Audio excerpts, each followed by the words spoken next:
Hey guys, Vice Fister here. It's a new week and a new build just dropped with some very, unexpected changes. Evokers took over the capital cities. The real changes were mostly based around the Evoker's signature ability, Fire Breath. It's been redesigned, shifting around how the damage is applied, but overall, it's a pretty hefty buff. I'll dive deep into that next. Blast Furnace was also changed, making Fire Breath last 2 to 4 seconds longer instead of the old 10 to 20% increased damage. This is actually key in its new strength. Again, we're going to get to that soon.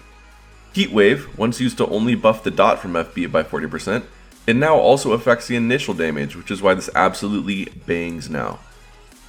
The Eternity Surge buff might go under the radar a bit, but this is big quality of life to how it finds targets, which could sometimes be a bit weird. I personally thought Fire Breath in general was one of our spells least in need of help, but hey, after playing with it and theory crafting a bit, I can say it's a great shake-up.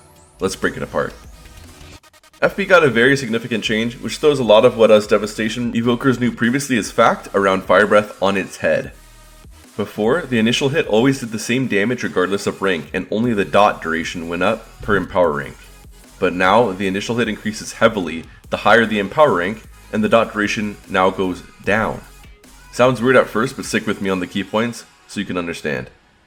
The total amount of damage from Fire Breath seems to be around the same regardless of rank. So for example, your character's FB might do 50k total, hit plus dot, for every single Empower rank. But since the dot always ticks for the same amount of damage regardless of rank as it did before, this makes the total damage of FB shift varyingly between the hit and dot depending on your Empower level.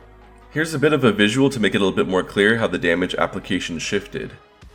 Rank 1 split is about 20% hit, 80% dot over 24 seconds. Rank 2, 40% and 60% over 18 seconds. Rank 3, 60% and 40% over 12 seconds. And rank 4, 80% hit and 20% over 6 seconds. High FB rank equals more upfront damage and more Leaping Flame targets, while low FB rank makes it easier to maintain a higher burnout catalyze uptime, and you're just spending less time casting. A bit complicated, I know. This definitely does not make it easy to eyeball what's best and win, so let me try to do that for you. The only immediate finding is that it's much easier to maintain permanent FB dot uptime if you're still using Everburning Flame and Firestorm. Which brings me to my next and most exciting point, Feed the Flames. Rank 1 Fire Breath with Feed the Flames now allows us to do something we never had before, 100% uptime on FB. Permanent FB uptime was the entire reason why Sims began shifting towards EBF in the first place. To help maximize the catalyze and burnout buffs, they kept pushing on us. Now, it's possible to completely drop EBF and Firestorm, which was once required for 100% dot uptime, and instead swap to FTF and gain 2 talent points from dropping it. This allows us to maintain 100% dot uptime, while also gaining 2 big upsides, more time in Dragon Rage, and more Living Flame Cleaves. FTF CDR allows us to squeeze in an extra use of Fire Breath during Dragon Rage, which in turn extends it another 6 seconds via Animosity. This gives us 25% more Dragon Rage uptime, which is huge for when the boss is lower HP. This causes our mastery to also gain more value in general. Good stuff. Additionally, our tier set bonuses have been released, and both the 2 and 4 piece heavily encourage casting more Empowers, which makes FTF stonks go up.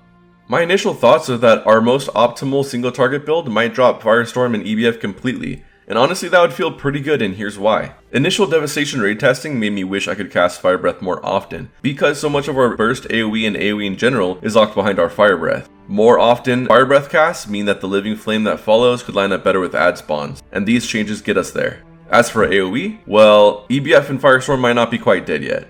Let's take a look. Full charging a rank 4 FB is insanely juicy now. For me, it's hitting for about 60% more damage than Eternity Surge is. What this does is potentially make our first 2 casts on a dungeon pull do absolutely astronomical burst. Rank 4 Fire Breath into Living Flames Cleave is guaranteed to rip aggro on everything it hits that early. The idea is that, ideally, we can hit the highest rank Fire Breath without ever sacrificing dot uptime. That's the goal. The issue here lies the trade-off. A real big head scratcher. Now that Fire Breath's initial hit goes way up per Empower rank, this also causes our dot duration to drop off heavily. We can gain this upfront burst by max ranking Fire Breath, which in turn the full extra 4 Leaping Flame target cleave, but then the dot itself only lasts a measly 6 seconds. Even if you're precasting a Firestorm and spamming Pyres, this ultra short duration CD is bound to fall off much more quickly than we'd like. In my brief testing, an average rank 4 FB dot can still be dragged out pretty long with an immediate Firestorm into Pyre, into Cleave, into Pyre spam with EBF. I was consistently able to bring this dot from its 6 seconds up to about 20, and with the Snapfire proc it nearly gets us to that 30-second cooldown. Rank 4 Fire Breath with 100% dot uptime is very powerful, but this is too inconsistent. But rank 3 Breath might be a workable trade-off, giving us that extra bit of leeway in the base duration to loop around 100% uptime. But FTF might still be better.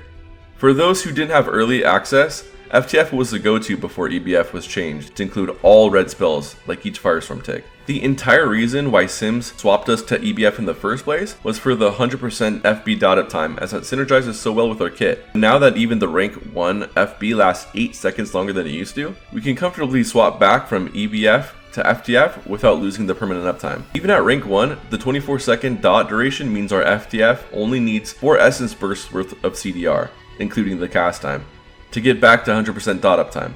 This might just mean FTF becomes strictly better even in dungeon AoE, as it gains those unique upsides I mentioned earlier that EBF does not, the extra 6-second DR duration and the extra tier set bonus value. EBF naturally wants the extra EBs from hoarding power, so we want that.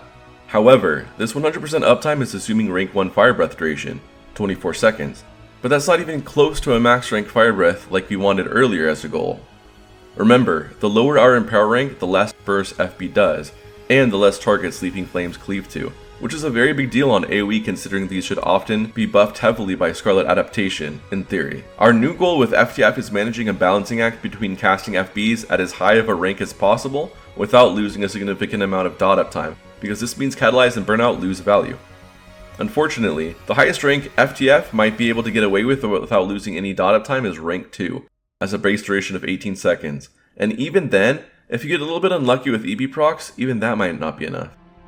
The next rank at 3 being only 12 seconds long is just nearly an impossible breakpoint, as you would need about 8 EB uses in a 14-second time period to cast a rank 3 FB and have it ready to recast again before the dot falls off. But then again, it very well could be worth trading off a few seconds of dot uptime for more burst and LF cleave targets. Max charging FB is just that strong now, and it's really impossible to guess. I could rack my brain all day on which capstone to take, FTF or EBF, or which FB and power rank win, or even if there's some haste or crit, a soft breakpoint to hit, but that's going to be left up to Sims. I couldn't tell you. Now I'm sure there are even more niche situations where different options could be a DPS gain, but that requires tons of testing in M+. But what I do know is, this has been a pleasantly unexpected adjustment to Evoker's base kit, and not a small one by any means, as you can see. What this tells me is that us Evokers could still have more in store for us, and maybe that blue post a few weeks back talking about how they will mostly focus on tuning and not big changes anymore might not apply to us specifically because we are the brand new class. Fingers crossed for more good stuff ahead and keeping my eyes peeled for the updated Sims to come out. If you enjoyed this video, consider giving it a like and hitting the sub button. Hopefully, I helped uncomplicate this change for you guys, as it's a pretty funky one to get a grasp on. As always, I appreciate you helping my channel grow and learning about Evoker with me. Good luck and see you next time.